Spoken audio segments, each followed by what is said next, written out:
क्या आपने कभी किसी को कागज की नाव पर समंदर पार कराने का वादा करते देखा है? अगर नहीं देखा तो बिहार की राजनीति को करीब से देख लीजिए। यहां राजनीति नहीं, सच मामलों में सपनों की तस्करी हो रही है।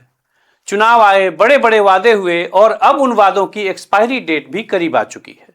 सरकार से प्रशांत किशोर सवाल कर रहे हैं, पूछ रहे हैं कि 6 महीने होने को हैं, महिलाओं को मिलने वाले 2 लाख रुपए कहां हैं? बिहार में विपक्ष के आधिकारिक नेता तो तेजस्वी यादव हैं, लेकिन हार के सदमे और परिवार की तरफ से लग रहे आरोपों के शोर में उनकी सक्रियता फिलहाल ड्राइंग रूम और मीटिंग्स तक ही सिमट गई है। इस राजनीतिक सन्नाटे को चीरते हुए पश्चिम चंपारण के बगहा की धूल भरी सड़कों से एक आवाज फिर से उठी है। आवाज है प्रशांत किशोर की। प्रशांत किशोर अपनी बिहार नवनिर्माण यात्रा पर हैं और उनके हाथ में कोई झंडा नहीं बल्कि सत्ता के सफेद झूठ का काला चिट्ठा है। नमस्कार, मैं हूं राजेश रंजन और आप देख रहे हैं the news scan. Prashant Kishor का असली प्रहार सरकार की उस दुखती रग पर है जिसे नेता वादा और जनता धोखा कहती है। पीके के सीधे निशाने पर मोदी, अमित शाह और नीतीश कुमार हैं। पीके पूछ रहे हैं, कहां हैं वो 2-2 लाख रुपए जो बिहार की गरीब महिलाओं को मिलने वाले थे?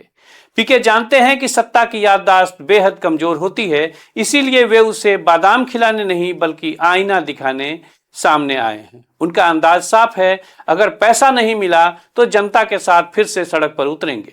ये एक ऐसा जाल है जिसमें सरकार बुरी तरह फंस चुकी है। पैसा दिया तो खजाना खाली और नहीं दिया तो साख पर सवाल। अब आइए जरा उस गणित को समझते हैं जिसे समझना आपके लिए जरूरी है, क्योंकि नेता चाहते हैं कि आप गणित को तो बिल्कुल भूल जाएं।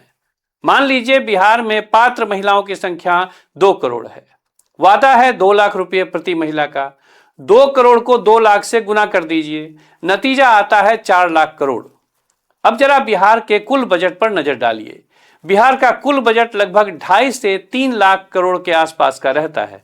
इस बार सबसे बड़ा बजट भी करीब 3.75 लाख करोड़ का रहा है।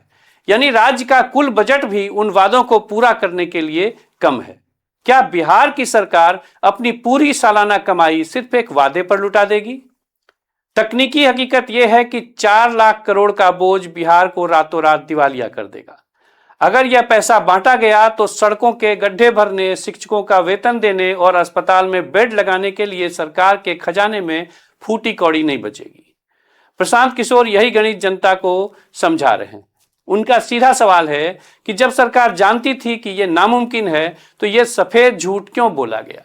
क्या बिहार की महिलाओं की उम्मीद सिर्फ एक वोट की कीमत थी? विपक्ष के बड़े नेता अपने कुनबे और कुर्सी को बचाने में मशगूल हैं, जबकि यहां पीके ने महिलाओं के हक को चुनावी जुमले से निकालकर राजनीतिक जवाबदेही का मुद्दा बना दिया है। सवाल गहरा है, क्या बिहार की राजनीति अब आंकड़ों और सच पर लड़ी जाएगी या फिर अगले चुनाव तक एक नए हवाई कागजी वादों की तैयारी शुरू हो जाएगी? सोचिएगा जरूर। अगर सत्ता की चाटुकारिता की जगह सच्चाई के चोट वाली पत्रकारिता चाहते हैं तो द न्यूज स्कैन को लाइक और सब्सक्राइब जरूर कर लें। बेखौफ रहिए, क्योंकि सवाल पूछना अभी बंद नहीं हुआ। सवाल पूछना जारी रखिए। नमस्कार, मैं हूं राजेश रंजन और आप देख रहे थे द न्यूज स्कैन। जल्द मिलते हैं एक और मुद्दे के साथ। धन्यवाद।